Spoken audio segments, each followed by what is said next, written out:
Welcome everyone to this explainer for Lesson 2 of the GD&T Master Course. I am absolutely thrilled to be your guide through this material today. Look, if you're a mechanical designer, a manufacturing engineer, a quality inspector, or an engineering student, you are in exactly the right place. Today, we're tackling the absolute bedrock of engineering drawings and diving into the language of geometric dimensioning and tolerancing, or as we all know it, GD&T. We're going to break down exactly how to read, write, and interpret this critical language so your designs don't just look good on a screen, but actually work in the real world.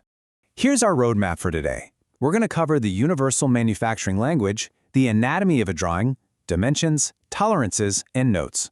Then, we'll get into an introduction to GD&T, look at some real-world drawing mistakes, and wrap it all up with our lesson key takeaways. Let's jump in. Section 1. The Universal Manufacturing Language. Okay, I want you to shift your perspective for a second. Think of an engineering drawing not just as a piece of paper or a PDF, but as a foreign language that we are about to learn how to speak fluently together. Because there's a fascinating and honestly kind of terrifying paradox in our industry. How can a part be manufactured perfectly to the print, completely flawlessly, yet still fail inspection or assembly? Well, in a perfect world, every part produced fits together without a hitch.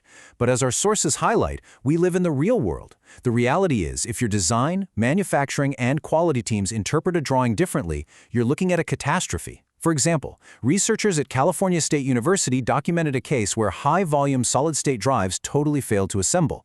We are talking millions of dollars in losses. Why? Simply because one geometric tolerance was applied and interpreted incorrectly. Just one. And that right there is exactly why we need a definitive universal language. Engineering drawings literally bridge the gap between design, manufacturing, and inspection. When you use strictly defined systems like GD&T, you establish exact constraints and tolerances. You are making absolutely sure that the machinist cutting the metal and the quality engineer measuring the final product understand the designer's exact intent. And the best part? You do it without needing a massive paragraph of notes on every single feature. Moving right along, Section 2, Anatomy of a Drawing. We're going to systematically break down the foundational elements of a blueprint, looking at the big picture and the tiny details. To understand a three-dimensional object on a flat, two-dimensional piece of paper, we rely on projections. And sometimes, one part might need several drawings from different angles just to eliminate any guesswork. We've got our standard orthographic projections, that's your front, top, and right side views, but then we have section views that literally slice the part open so we can peek at the internal features. We use detail views to zoom way in on complex, tiny geometries, and auxiliary views to show angled surfaces in their true, undistorted proportion. All these views work together like a giant puzzle to build a complete 3D understanding in your head. Notice how a 2D layout clearly communicates exact geometric boundaries. In this specific figure from the Mitotoyo guide, which shows a radius with a located center, we can see exactly how the center point is dimensioned straight from the edges of the part. This establishes a precise mathematical relationship. If this center wasn't located with dimensions, well, that radius tolerance would create an entirely different profile tolerance zone. The precision of your drawing directly dictates the precision of your physical part. And to actually draw those features, we need lines. Think of these 6 specific line types as the basic alphabet of our manufacturing language. Visible lines show the physical boundaries you can plainly see. Hidden lines represent edges tucked away behind solid material. Center lines give us the exact dead center of circular features or symmetry. Phantom lines are super helpful. They show the alternate positions of moving parts. Cutting plane lines show exactly where a section view is sliced, and section lines indicate the solid material that was actually cut. Every single line has a highly specific, standardized job. Section 3. Dimensions, tolerances, and notes. Let's see how our alphabet builds into the vocabulary and grammar of this language. These dimensioning styles act as the words of our drawing.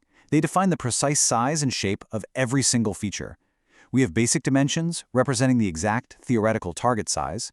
We've got size and linear dimensions telling us the physical length, width, or diameter. Angular dimensions define the rotation between features. And finally, we have general tolerances to serve as a safety net, catching anything not specifically called out. Now, this comparison brilliantly illustrates a fundamental rule of engineering. Dimensions alone do not fully control geometry. Dimensions give us the theoretical target size. But let's be real, manufacturing is never absolutely perfect. That's why we need tolerances, the acceptable limits of variation. Without tolerances, a machinist has no idea if they need to hit a dimension within a millimeter or within a micron. And trust me, those two requirements have wildly different price tags and manufacturing times. But numbers aren't the whole story. We also rely heavily on crucial drawing notes and symbols. General notes apply to the entire part, while flag notes point to very specific, unique requirements. Revision blocks track the history of the design, because, things always change. Title blocks contain the company name, drawing number, scale, and high-level general tolerances. And of course, material specifications tell us exactly what stuff we are making the part out of. These elements provide the absolute critical context required before a single tool touches metal on the shop floor. All right, Section 4, Introduction to GD&T. So now that we know the basic words and alphabet, let's preview the advanced syntax of our blueprint language. GD&T stands for Geometric Dimensioning and Tolerancing. According to the latest ASME Y14.5-2018 standard, it's a universal design language heavily relied upon by thousands of manufacturers globally. It uses strictly defined symbols to control a part's form, fit, and function.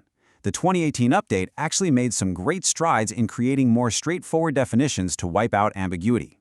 We use GD&T because it allows for crystal clear communication and, here's the kicker, it can often allow for 50% greater tolerance zones than traditional coordinate dimensioning.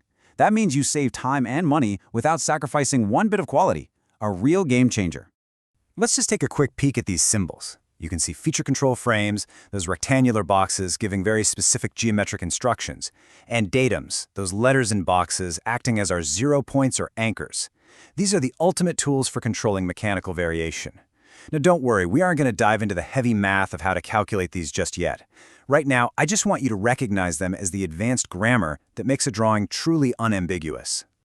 Section 5, Real-World Drawing Mistakes. Let's see what happens when things go sideways. To truly appreciate this language, we need to see the chaos that ensues when it's spoken poorly on the manufacturing floor. Imagine a super simple mounting bracket. Its only job is to hold two parts together. How could different teams possibly misread its requirements? Well, think about it. If the designer applies tolerances based on what's easiest to click in their CAD software, rather than how the part actually functions, the machinist might spend hours sweating over a ridiculously tight tolerance on an edge that literally just hangs out in open air. Meanwhile, the critical mating hole might be left too loose, and the quality team won't even know which feature actually matters for assembly. It's a recipe for disaster. When you're looking at a part being inspected, it reminds us of a critical mistake, ignoring the practical limitations of measurement. If a drawing is overcomplicated, or the tolerance zones are physically impossible to reach with standard metrology tools like calipers or CMMs, inspection becomes a nightmare. This leads to massive production delays, endless arguments over part quality, and in the worst-case scenario, quality escapes where bad parts get boxed up and sent out to the customer. No one wants that. So, let's rapid-fire through the top 5 industry mistakes we see all the time. Mistake 1. Unrealistic tight tolerances that completely unnecessarily drive up costs.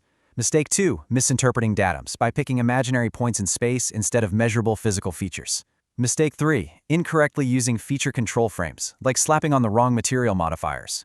Mistake 4. Ignoring functional GD&T, which means tolerancing for machining ease rather than what the part actually needs to do. And mistake 5. Blindly relying on default title block tolerances to control really crucial features. Almost done. Section 6, Lesson Key Takeaways. We've covered a ton of ground today, from the basic alphabet to the advanced grammar of our blueprints. Here is exactly what you need to lock in. First, drawings are the definitive universal language bridging design, manufacturing, and quality. Second, orthographic views and standardized line types form the unshakable anatomy of your blueprint. Third, dimensions alone are absolutely useless without tolerances to control acceptable real-world variation. Fourth, GD&T symbols are the advanced tools you need to define exact functional limits without any ambiguity. And finally, mastering this clear communication is mandatory to prevent catastrophic, wildly expensive manufacturing errors.